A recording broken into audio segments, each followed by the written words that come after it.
તો મધ્ય ગુજરાતના મહીસાગર જિલ્લામાં કમોસમી વરસાદથી ખેડૂતોએ રાતા પાણીએ રોવાનો વારો આવ્યો।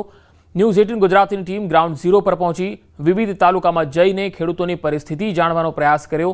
સંતરામપુર તાલુકાના વાવિયા મુવાડા ગામે મોટાભાગના ખેતરો બેટમાં ફેરવાયેલા છે। ડાંગરનો કાપણી કરેલો તૈયાર પાક પણ પાણીમાં પલળી ગયો। ખેડૂતોને મોટું નુકસાન વેઠવાનો વારો આવ્યો। ખેડૂતોની આશા પર પાણી ફરી વળ્યું છે। ખેડૂતોના હાલ બેહાલ થયા છે। જગતના તાત સરકાર પાસે યોગ્ય વળતરની માંગ કરી રહ્યા છે। અમારા ગામની અંદર 200 થી 300 એકર જમીનમાં ડોગર વાવી હતી, જે ડોગરને બહુ મહેનતથી અમે ઉપજ મેળવી હતી। ઉપજ મેળવ્યા પછી ડોગર કાપ્યા પછી આ 2 દિવસથી 48 કલાકથી એવો વરસાદ પડી રહ્યો છે કે જેના માથે પાણી ફરી વળ્યું છે। મારે આ ડોગર વેચી અને ટોલું લાવવાનું હતું, પણ હવે એના ઉપર પાણી ફરી વળ્યું છે। આ સ્થિતિ દરેક ખેડૂતની થઈ છે। અત્યારે અમે સરકાર પાસે એવી માગણી કરીએ છીએ કે આ ડોગરનું અમને થોડું ઘણું વળતર મળે। ડોગરનો પાક કાપેલો તમે જોઈ શકો કે ટોટલી નષ્ટ થઈ ગયો છે, એટલે એમને સંપૂર્ણ કશું જ મળવાનું નથી। અને મોંઘું દવા, બિયારણ, મજૂરી આજે 4 મહિનાથી એને પાછા જ હતા। અત્યારે અમારી હાલત એટલી કફોડી છે કે છોડી વચ્ચે સોપારી જેવું છે। અમને કોઈ પણ વસ્તુનું વળતર નથી કે ઢોરને ઘાસચારો પણ કામ લાગે એવો નથી। એટલે અત્યારે સરકારશ્રીને અમારી એક જ માંગ છે કે અમને યોગ્ય રીતે વળતર ચૂકવે એટલે અમે થોડા પગભર થઈએ, નહીં તો અમારે આત્મહત્યા કરવાનો વારો આવશે। અમારે ખેતીમાં બધું પાક બધું ફેલ ગયો। અમારા પાણી થઈ ગયું। અમારા છોકરોની, અમારા ઢોરોની, અમારા ગાયો ભેંસો હોય, અમારે શું ખવડાવવાનું? અમારા ઘાસ બી ફેલજ્યું, અમારે ડોગર ફેલજી, અમારા છોકરો અમે સરકારી નિહાળો બંધ થઈ જી, અમારા છોકરો અમે આ પ્રાઇવેટમાં મેળવો, અમે ફી ચોહી ભરવી અમારા છોકરો। મહીસાગર જિલ્લામાં વરસાદે વિનાશ વેર્યો છે, ત્યારે ન્યૂઝ 18 ગુજરાતી દ્વારા અલગ અલગ વિસ્તારની મુલાકાત લેવામાં આવી હતી।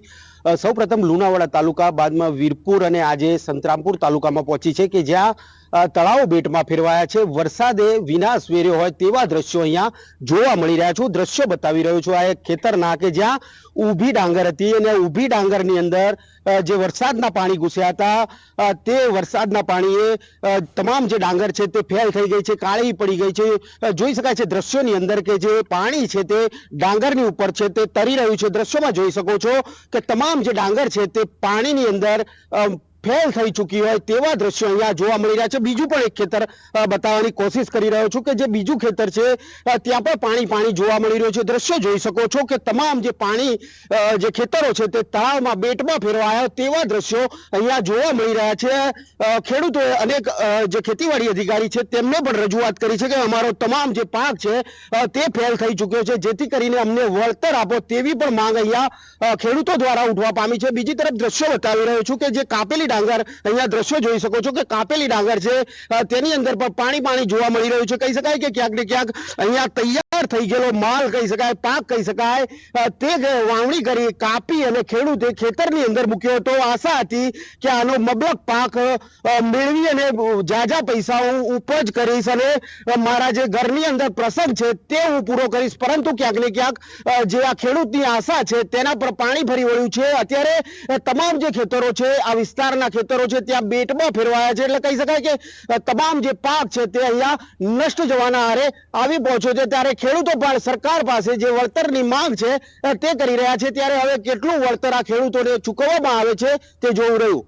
મિતેશ ભાટિયા, ન્યૂઝ 18 ગુજરાતી, મહીસાગર। ગીર સોમનાથમાં ભર શિયાળે ચોમાસા જેવો માહોલ છે। સતત 6ઠા દિવસે કમોસમી વરસાદ થોડા કલાકોના વિરામ બાદ ફરી વરસાદની જમાવટ જોવા મળી। કલાકોના વિરામ બાદ માંડ થોડા પાણી ઓસર્યા અને ત્યાં ફરી કમોસમી વરસાદ વહેલી સવારથી શરૂ થયો। વરસાદે ધરતીપુત્રો અને સાગરપુત્રોને પાયમાલ કર્યા છે। હજુ પણ કહેર વર્તાવી રહ્યો છે। તો ગીર સોમનાથથી આ તસવીરો આવી રહી છે। જોઈ શકાય છે કે સતત 6ઠા દિવસે કમોસમી વરસાદ જારી છે અને તેના કારણે હજુ માંડ પાણી ઓસર્યા છે। ત્યાં ફરી એકવાર પાણી એકત્ર થઈ ગયા છે। રસ્તાઓ ભીના થઈ ગયા છે। મુખ્ય માર્ગો પણ જે છે વરસાદી પાણીથી પલળી ગયા છે। જો કે ખેડૂતોને અહીંયા સૌથી વધારે નુકસાન છે, ખાસ કરીને ઉના, કોડીનાર અને વેરાવળ, તાલાળા આ જે તાલુકાના ગ્રામ્ય વિસ્તારોના જે ખેડૂતો છે તેમને ખૂબ જ નુકસાન ભોગવવાનો વારો આવ્યો છે। તેમના પાકને છે એ ખૂબ જ નુકસાન થયું છે। આજે પણ સતત છઠ્ઠા દિવસે કમોસમી વરસાદ ગીર સોમનાથમાં પડી રહ્યો છે અને માંડ પાણી ઓસર્યા અને ત્યાં ફરી સવારથી જ વરસાદ શરૂ થઈ ગયો છે. ગીર સોમનાથમાં કેબિનેટ મંત્રી અર્જુન મોઢવાડિયા પણ પહોંચ્યા હતા અને પ્રદ્યુમન વાજા પણ પહોંચ્યા હતા અને જે વિસ્તારોમાં અસરગ્રસ્ત ખેડૂતો હતા, જેમના ખેતી પાકને ખૂબ જ નુકસાન થયું હતું, કપાસ, મગફળી સહિતના પાકોને જે નુકસાન થયું હતું, ત્યાંનો ચિતાર પણ મેળવ્યો હતો. પરંતુ હજુ પણ વરસાદ જે છે એ પડી જ રહ્યો છે અને હજુ આગાહી છે કે હજુ 4 દિવસ વરસાદી માહોલ રહેવાનો છે. ત્યારે અહીંયા ખેડૂતે માથે હાથ દઈને રોવાનો વારો આવ્યો છે અને આ ખેડૂત રાજ્ય સરકાર પાસે સહાયની આશા સેવી રહ્યો છે, કારણ કે ખેડૂત હવે કઈ રીતે બેઠો થશે એ મોટો સવાલ ઊભો થયો છે. સતત છઠ્ઠા દિવસે એટલે કે આજે સવારથી જ અહીંયા ગીર સોમનાથમાં વરસાદ, છેલ્લા 5 દિવસે જે વરસાદ પડ્યો છે તેના કારણે જિલ્લાના નદી નાળા તો છલકાયા છે, ડેમોની જે આવક છે એ પણ વધી રહી છે. સાથે સાથે પાણી જે છે એ ગ્રામીણ વિસ્તારોમાં સૌથી વધારે આવ્યું, ખેતરોમાં ઘૂસી ગયા પાણી અને તેના કારણે જે છે એ ખૂબ જ નુકસાન ખેડૂતોને ભોગવવાનો વારો આવ્યો છે અને આ વરસાદ કમોસમી વરસાદ છે તેના કારણે ખેડૂત પાયમાલ થયો છે. તો અમરેલી જિલ્લામાં દરિયાકાંઠે વરસાદ, રાજુલા, જાફરાબાદ, પીપાવાવ પોર્ટ સહિતના દરિયાઈ પટ્ટી વિસ્તારોમાં વરસાદી માહોલ દેખાઈ રહ્યો છે. રાજુલા, જાફરાબાદ શહેર અને આસપાસના ગામડાઓમાં વરસાદ, ખાંભા તાલુકાના ગામડાઓમાં પણ વરસાદ, અમરેલી શહેરમાં વરસાદી ઝાપટા પડ્યા. દરિયાકાંઠે ભારે આગાહીને લઈને રાત્રે તંત્ર દ્વારા ચેતવણીઓ આપવામાં આવી. સમગ્ર જિલ્લામાં વરસાદી માહોલ છે. ધરતીપુત્રોની સ્થિતિ અત્યંત કફોડી છે. ખેડૂતો પાયમાલીની કગાર પર છે.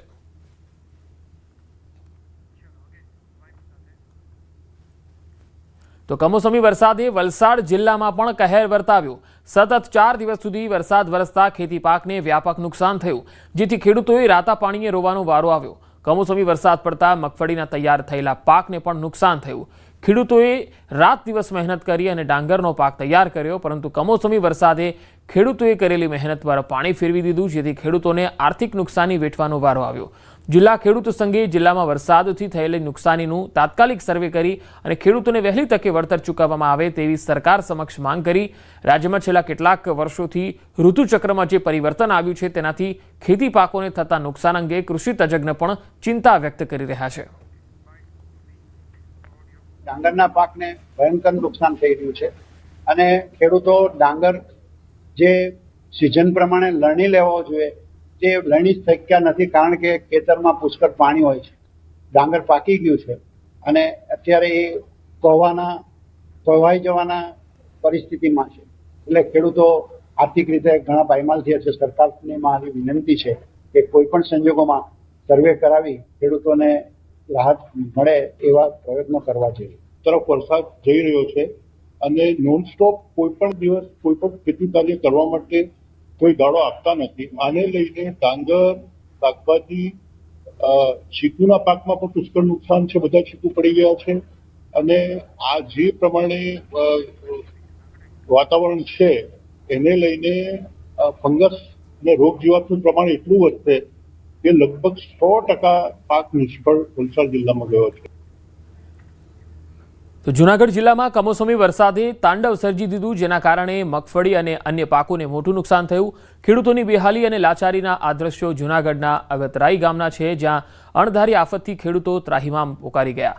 તૈયાર મગફળી પર માવઠાનું પાણી પડતા ખેડૂતોને મોટો આર્થિક ફટકો પડ્યો. કમોસમી વરસાદ પડતા મગફળીના તૈયાર પાકને નુકસાન થયું. ખેડૂતોએ રાત દિવસ જે મહેનત કરી અને મગફળીનો પાક તૈયાર કર્યો એ કમોસમી વરસાદ થતાં પલળી ગયો અને આ મગફળી પલળી જતા ખેડૂતોને નુકસાની વેઠવાનો વારો આવ્યો. પશુઓનો ઘાસચારો પણ પલળી ગયો. 1 વીઘા દીઠ ખેડૂતોએ 15,000 થી 17,000નો બિયારણ ખર્ચ પણ હવે માથે પડ્યો છે. સરકાર તાત્કાલિક સર્વે કરી વળતર આપે તેવી ખેડૂતોની માંગ છે. અમે મગફળી વાવી છે, પછી પાથરા પડ્યા છે, કોઈ ભર કરેલા છે અને પારાવાર નુકસાની થઈ છે ખેડૂતોને, કે જેનું કોઈ મગજ જ કામ નથી કરતું. એટલી બધી નુકસાની થઈ કે આમાં હું કામ કરવું, કેટલા દિવસે કામ થશે અને નવું વાવેતર ક્યારે થશે એ પણ કાંઈ ખબર નથી રહેતી.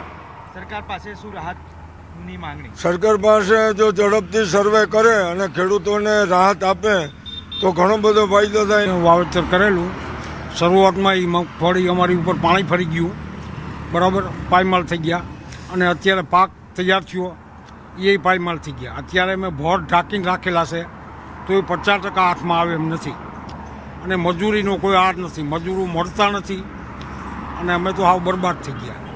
હવે સરકાર જો આમાં અમારા પ્રત્યે કાંઈ લાગણી જાહેર કરે અને રાહ પેકેટ આવે એવી અમારી નમ્ર વિનંતી. એક તરફ જ્યારે વરસાદની સિઝન હવે પૂર્ણ થવા જઈ રહી છે અને શિયાળાની શરૂઆત થવાની છે, પરંતુ અરબી સમુદ્રમાં ડીપ ડિપ્રેશન સક્રિય થયું અને તેને જ પગલે ખેડૂતોને પડતા ઉપર અત્યારે હાલ પાટું પડે તેવી સ્થિતિ થઈ રહી છે. આપ દ્રશ્યો જોઈ શકો છો. અત્યારે હાલ જૂનાગઢ હાઈવે પાસેના દ્રશ્યો છે કે જ્યાં તમામ ખેડૂતો જે છે તેમને પારાવાર મુશ્કેલીનો સામનો કરવો પડી રહ્યો છે અને તેની પાછળનું કારણ જે છે તે છેલ્લા દિવસોમાં જે રીતે વાતાવરણનો પલટો આવ્યો અને એકાએક આગામી 5 દિવસો સુધી આ વરસાદ જે છે તે મધ્યમથી ભારે વરસાદની આગાહી હવામાન વિભાગ દ્વારા કરવામાં આવી છે, ત્યારે પાયમાલીની સ્થિતિ જે છે તે ખેડૂતોને ભોગવવી પડી છે તેવા પ્રકારની દ્રશ્યો છે. તમામ જગ્યાએ અત્યારે હાલ મગફળીનો પાક વાવેલો હતો તેને લણી લેવામાં આવ્યો, પરંતુ તેની ઉપર હવે જ્યારે ઢાંકવાની સ્થિતિ પડી છે ત્યારે ઢાંકી ન શકાય અને તેમાં પણ પાણી ઘૂસી જાય તેવા પ્રકારની સ્થિતિ જે છે તે અત્યારે જોવા મળી રહી છે. ત્યારે સત્વરે ખેડૂતો માંગ કરી રહ્યા છે કે